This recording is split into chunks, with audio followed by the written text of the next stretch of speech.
ಈಗ ಜಯ ಮೃತ್ಯುಂಜಯ ನಿಮ್ ಪರವಾಗಿ ಮಾತಾಡಿದ್ರೆ ತಪ್ಪೇನೈತಿ? ಅಲ್ಲ ಸರ್, ಈಗ ಟ್ರಸ್ಟ್ ವಿರೋಧ ಮಾಡ್ತಿದ್ವಿ. ಯಾ ಟ್ರಸ್ಟ್ ರೀ? ಅಲ್ಲ ಲಫಂಗ್ರು ಅವ ಯಾ ಪ್ರಭಾಕರ್ ಏನ್ರ ಅವ ಪ್ರಬಂಧ ಹುಣಸಿ ಕಟ್ಟಿ ಲೋಫರ್ ನನ್ನ ಮಗ, ಬದ್ಮಾಸ್ ನನ್ನ ಮಗ, ಅದ್ರ ಆಸ್ತಿ ಹೊಡ್ಕೊಂಡನವ. ಆ ಟ್ರಸ್ಟ್ನಾಗ ಯಾರು ಡೈರೆಕ್ಟರ್ ತೆಗಿರಿ, ಅವ್ರ ಫ್ಯಾಮಿಲಿ ಮಾಡ್ಕೊಂಡನ್ರಿ. ಒಂದು ಮಠದ ಆಸ್ತಿ, ಒಂದು ದೇವಸ್ಥಾನ ಆಸ್ತಿ ಯಾರು ತಿನ್ಬಾರ್ದು. ಒಂದು ವೇಳೆ ಅದು ತಿಂದವ್ರ ಮನಿ ಎಲ್ಲ ನಟ್ಟವಂಶ. ಈಗ ನಮ್ಮ ಬಿಜಾಪುರ ಒಂದು 3-4 ಫ್ಯಾಮಿಲಿಗಳು ಬಡ್ಡಿ ಸಹಿತ ಹೋಗೈತಿ. ಯಾಕ? ನೀವು ಮಠದ ಆಸ್ತಿ ಬಂಗಾರ ಹೊಡೆದಿದ್ರಿ, ನೀವು ಮಠದ ಜಾಗ ಹೊಡೆದಿದ್ರಿ. ಈ ಕೂಡಲ ಸಂಗಮ ಸ್ವಾಮಿಗಳ ಏನು ಕೂಡಲ ಸಂಗಮದಲ್ಲಿ ಆಸ್ತಿ ಇದೆ, ಅದ್ ಪ್ರಮಾಣ ಉಂಚಿ ಕಟ್ಟಿ ತನ್ನ ಫ್ಯಾಮಿಲಿ ಟ್ರಸ್ಟ್ ಮಾಡ್ಕೊಂಡಾನೆ. ಇದನ್ನ ಹೈಲೈಟ್ ಮಾಡ್ರಿ ಮಾಧ್ಯಮದವ್ರು. ಕೇಳಿದ್ರು ಅವನಿಗೆ ಯಾರು ವ್ಯಕ್ತಿಪರ, ಅವ್ರು ಎಲ್ಲರ ಪರ ಮಾಡ್ಯಾರ. ಲಕ್ಷ್ಮೀ ಹೆಬ್ಬಾಳ್ಕರ್ ಪರವಾಗಿ ಮಾಡಲ್ಲ, ವಿನಯ್ ಕುಲಕರ್ಣಿ ಪರವಾಗಿ ಮಾಡಲ್ಲ. ಅಲ್ಲಿಂದ ಯಾರು ಎಲ್ಲೋ ಮಾಡಲ್ಲ, ನಾವು ಅವನ ಹೆಂಡತಿಗೆ ಟಿಕೆಟ್ ಕರ್ಕೊಂಡು ಹೋಗ್ಯಾರ, ಇಲ್ಲಿ ಕಾಲ ಹಿಡಿದು. ಹಾ ಹಾ ಹೆಸರು ಅದಕ್ಕೆ ನೋಡ್ರಿ, ಚಲೋ ಮಂದಿದ ಹೆಸರು ತಗೋಬೇಕತ್ತ ಮಠದಾಗ ನಿಟ್ಟಿ.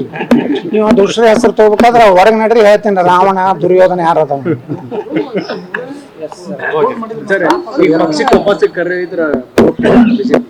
ಈ ಕುಟುಂಬದಿಂದ ಮುಕ್ತ ಆದ ಮ್ಯಾಗ ಹೋಗ್ತೇನೆ.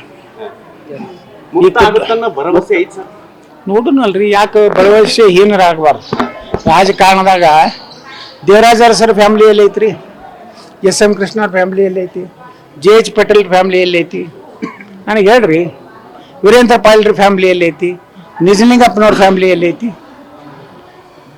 ಹೋಗುದೇ ಒಂದು ದಿವಸ, ಇದು ಯಾವುದೂ ಶಾಶ್ವತ ಅಲ್ಲ. ಯಾವುದೇ ಒಂದು ಪಕ್ಷ ಒಂದು ಕುಟುಂಬ ಕೊಡಬಾರ್ದು.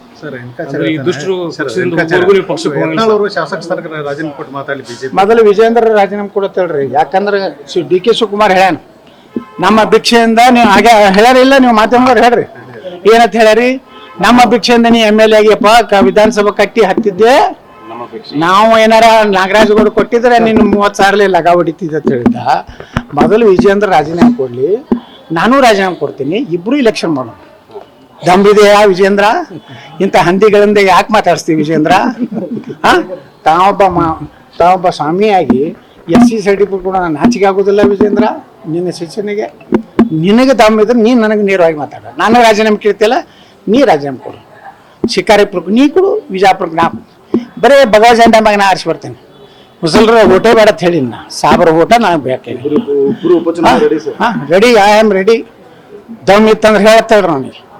ಯಾಕಂದ್ರೆ DK ಶಿವಕುಮಾರ್ ಹೇಳಿದಕ್ಕೆ ಪ್ರತಿಕ್ರಿಯೆ ಕೊಡ್ಬೇಕಾಗಿತ್ತಲ್ಲ. ಇಲ್ಲ ನಾನು BJPಯಿಂದ ಗೆದ್ದಿದ್ದೀನಿ, ಜಾಕತ್ತಿದ್ರೆ ನಮ್ಗೆ ಗೆದ್ದು ತೋರಿಸ್ತೀನಿ ಅಂತ ಹೇಳ್ಬೇಕಾಗಿತ್ತು, ಹೇಳಿಲ್ಲ. ನಾ ಹೇಳಕತ್ತೀನಿ, ಬಾ ನೀನು ರಾಜೀನಾಮೆ ಕೊಡು, ನಾನು ಕೊಡ್ತೀನಿ. ನೀ ಹಂದಿಗಳ ಕಡೆಯಿಂದ ಮಾತಾಡ್ಸೋದು. ಹಂದಿಗಳು ಅಲ್ಲಿ ಹೊರಗಡೆ ಆಡ್ತಾವೆ, ಅವು ಮನೆಯಲ್ಲಿ ಕರ್ಕೋಬಾರ್ದು.